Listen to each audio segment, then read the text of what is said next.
आदाब नाज़रीन, आप सभी का इस्तकबाल है। मुल्क की बात में आपके साथ मैं हूं नेहा सिंह। खबर शुरू करने से पहले एक नजर सुर्खियों पर। ईरान ने अमेरिका को जारी की बड़ी चेतावनी, दबाव डालकर बातचीत हुई तो अपना रास्ता खुद तय करेगा ईरान। वक्फ कानून के विरोध में मुस्लिम तंजीमों का बड़ा आंदोलन, दिल्ली में आज मुस्लिम तंजीमों ने दिखाई अपनी ताकत। मुलजिम मोहम्मद हामिद को कोर्ट ने दी जमानत, कहा लंबे समय तक जेल में रखना सही नहीं है। जिशान सिद्दीकी को मिली जान से मारने की धमकी, दाऊद की डी कंपनी से मिली धमकी। नूह इज्तिमे के आखिरी दिन मांगी गई मुल्क में अमन की दुआ, इज्तिमे में वक्फ कानून पर नहीं हुई कोई बात। हाईकोर्ट ने शरबत जिहाद पर रामदेव को लगाई फटकार, कहा नाकाबिले माफी है, वीडियो हटाइए। मुस्लिम परिवारों के बीच जाएगी बीजेपी, वक्फ जायदादों पर हो रहे इलीगल कब्जों को हटाया जाएगा। 2 रोजा दौरे पर सऊदी अरब पहुंचे पीएम मोदी, कई अहम मुआहिदों पर बातचीत होने की उम्मीद। कॉलेज के मैदान में आरएसएस ने की हथियार की ट्रेनिंग, आरएसएस हथियारी ट्रेनिंग पर तलबा ने की मुखालिफत। और आने वाली नस्ल के लिए बचानी है जमीन, अर्थ डे पर अपनी पैगामात के लिए बेदारी लाएं। नाजरीन, हमें ऐसा खदशा है कि सच्ची खबरें दिखाने में हमें जल्द ही चुनौतियों का सामना करना पड़ सकता है और हमारे YouTube चैनल तहजीब टीवी को टर्मिनेट भी किया जा सकता है।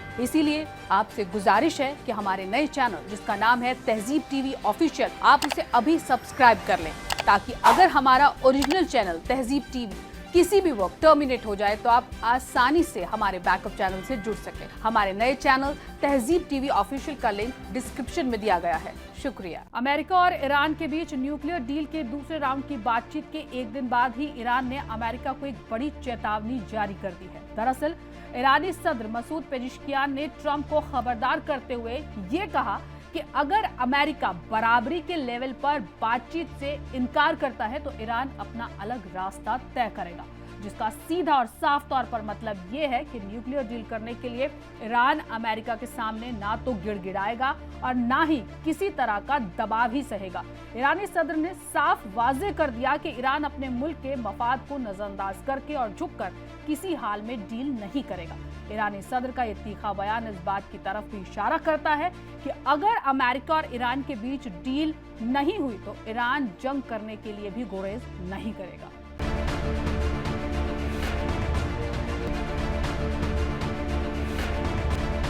ईरान अमेरिका के बीच न्यूक्लियर डील को लेकर हुई हालिया मीटिंग से ये नताइज निकलकर सामने आए हैं कि ईरान और अमेरिका के बीच अब तक की बातचीत कामयाब रही है और अब तीसरे दौर की बातचीत होगी। अमेरिकी सदर ट्रंप का अपने साथी इजराइल को ईरान पर हमला करने से रोकना इस बात की तरफ इशारा है कि अमेरिका ईरान के साथ एक अच्छी डील तक पहुंचने के लिए बेताब है। इस बात का इशारा डोनाल्ड ट्रंप ने गुज़िश्ता रोज दिया। अमेरिकी सदर डोनाल्ड ट्रंप ने कल कहा कि तेहरान के न्यूक्लियर प्रोग्राम पर दूसरे दौर की बातचीत बहुत अच्छी हुई।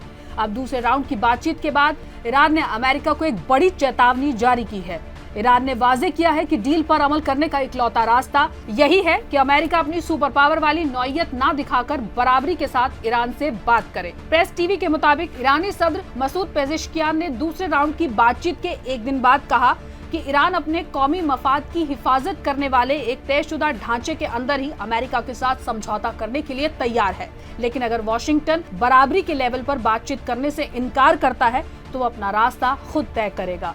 ईरानी सदर ने सीधे तौर पर अमेरिकी सदर को चेताया है कि ईरान न्यूक्लियर मौजू को लेकर अमेरिका के साथ एक मुआहिदे तक पहुंचने के लिए तैयार है, जब तक कि अमेरिका ईरान के कौमी मफाद के आड़े न आए। ईरानी सदर ने दोहराया कि जैसा कि इस्लामी रिवॉल्यूशन के लीडर अयातुल्लाह सैयद अली खamenei ने कहा था, हम बातचीत के बारे में ना तो पुर उम्मीद हैं और ना ही मायूसी के शिकार हैं। मसूद पेजिशकियान ने साफ तौर पर यह वाजे कर दिया, ईरान अमेरिका के आगे झुककर, गिड़गिड़ाकर या अमेरिका की तरफ से किसी भी किस्म के दबाव में समझौता नहीं करेगा। ईरान के पास और भी दूसरे रास्ते हैं। इसका सीधा मतलब ये निकाला जा सकता है कि अगर अमेरिका ने न्यूक्लियर टॉक्स में ज्यादा मनमानी चलाने की कोशिश की और किसी सूरत ईरान अमेरिका के बीच न्यूक्लियर डील नहीं हो पाती तो ईरान जंग करके भी अमेरिका को मुंह तोड़ जवाब देने के काबिल है। पेजिशकियान ने इस बात पर जोर दिया कि ईरान दूसरे देशों के साथ किसी भी झगड़े फसाद में शामिल नहीं होना चाहता है, लेकिन अगर कोई देश उसके कौमी मफाद के आड़े आएगा तो धौंस धमकी या जोर दिखाएगा तो ईरान उसे कतई कबूल नहीं करेगा। उधर अमेरिका ईरान के बीच डील की कामयाबी देख इजराइल बुरी तरह बौखलाया हुआ है।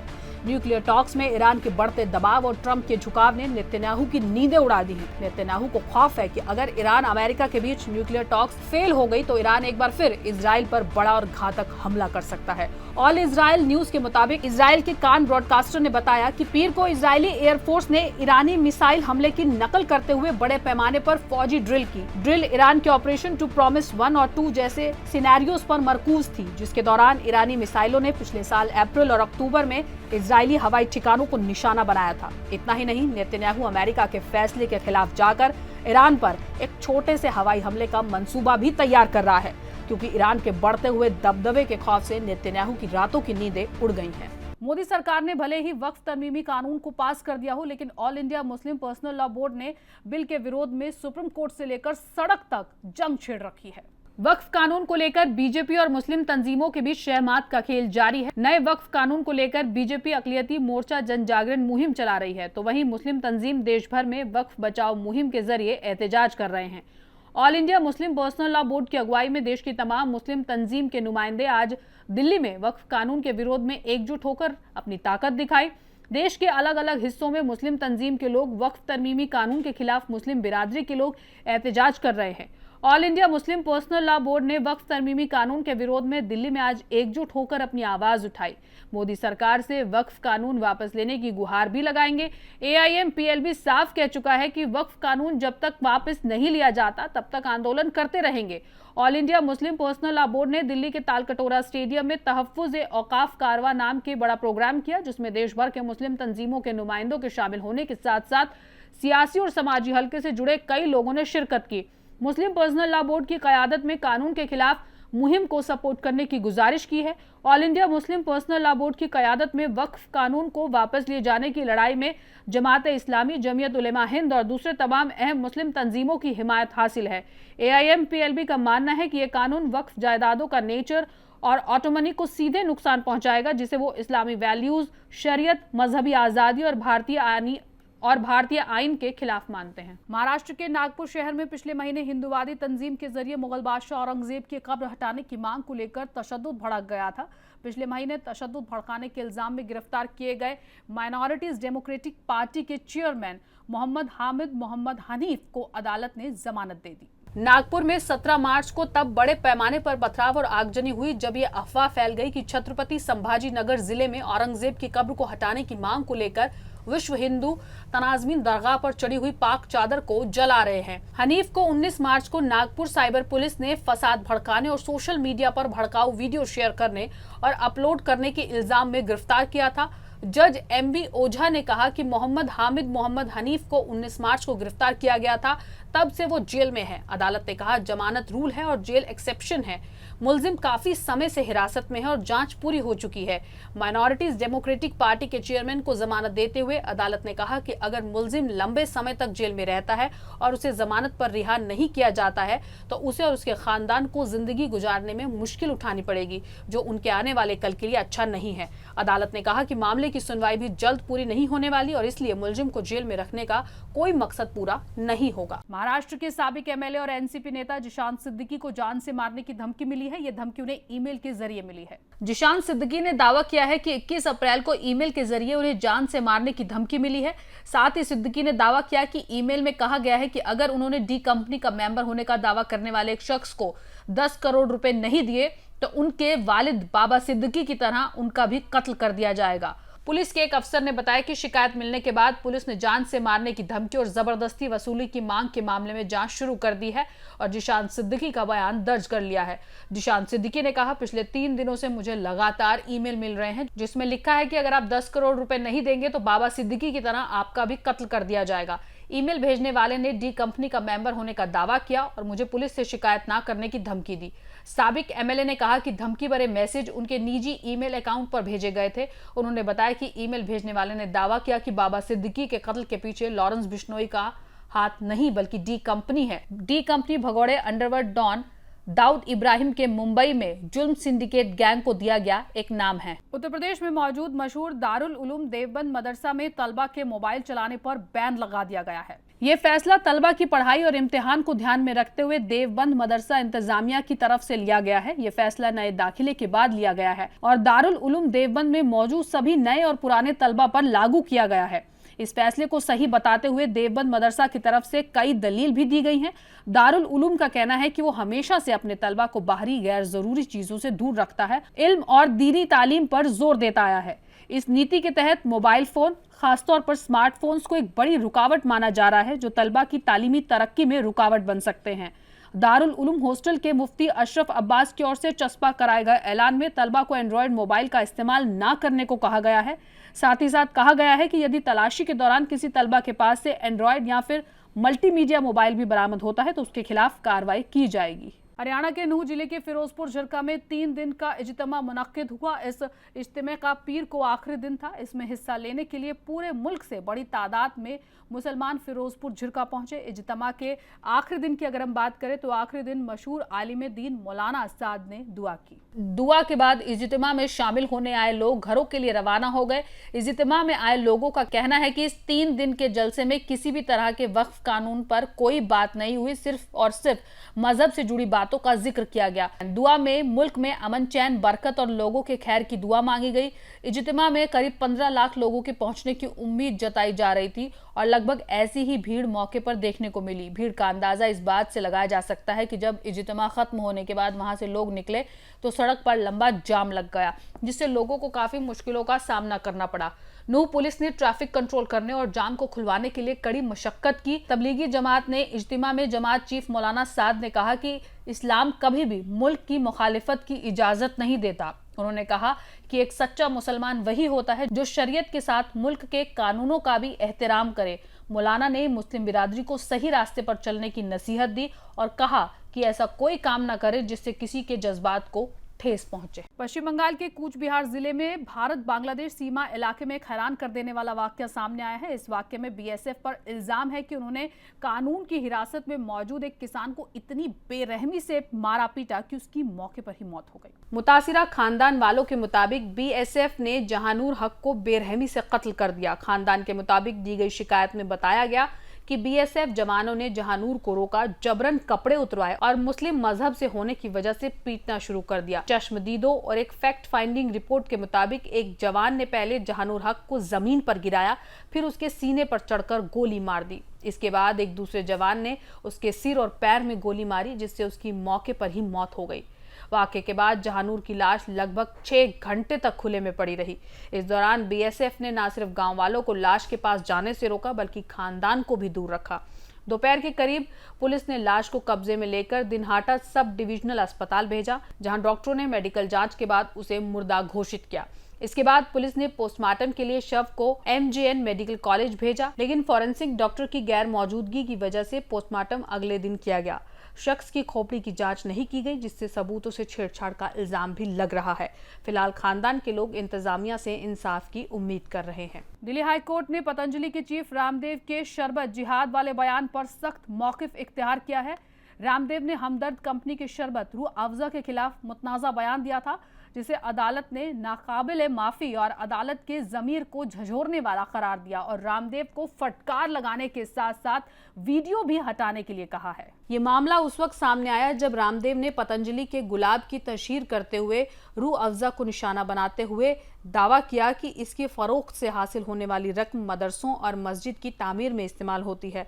अगर आप वो शरबत पीते हैं तो मदारिस और मस्जिद बनेगी, लेकिन अगर आप पतंजलि का शरबत पीते हैं तो गुरुकुल और पतंजलि विद्यालय बनेंगे। आचार्य रामदेव ने किसी कंपनी या कम्युनिटी का नाम नहीं लिया था, लेकिन इस तबसरे का वाज़ेह इशारा रूह अफ़ज़ा की तरफ था। ताहम रामदेव ने अदालत की सरजिश के बाद अपना वीडियो और बयान वापस ले लिया, जिसमें उनके वीडियो को सोशल मीडिया से हटाने और इस तरह के तबसरों पर पाबंदी लगाने का मुतालबा किया गया। सीनियर एडवोकेट मुकुल रोहतगी हमदर्द की तरफ से पेश हुए और अदालत में दलील दी कि ये सिर्फ रूह अफ़ज़ा की तौहीन तक महदूद नहीं है, बल्कि ये फिक्र वाराना तकसीम और नफरत अंगेज तकरीर को फराग देने का मामला है।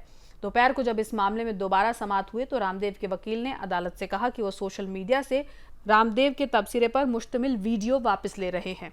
वक्फ तरमीमी कानून को लेकर दिल्ली बीजेपी ऑफिस में एक अहम मीटिंग हुई जो करीब 2.5 घंटे तक चली। इस अहम मीटिंग में कौमी अक़लियती मोर्चा के सदर जमाल सिद्दीकी, रियासती सेक्रेटरी विष्णु मित्तल समेत सभी जिला सदर और इंचार्ज शामिल हुए। वक्फ तरमीमी एक्ट पिछले काफी समय से बहस का मौजू बना हुआ है। तमाम सियासी दलों के साथ ही कई मुस्लिम तंजीम इस कानून का विरोध कर मरकजी हुकूमत पर निशाना साध रहे हैं।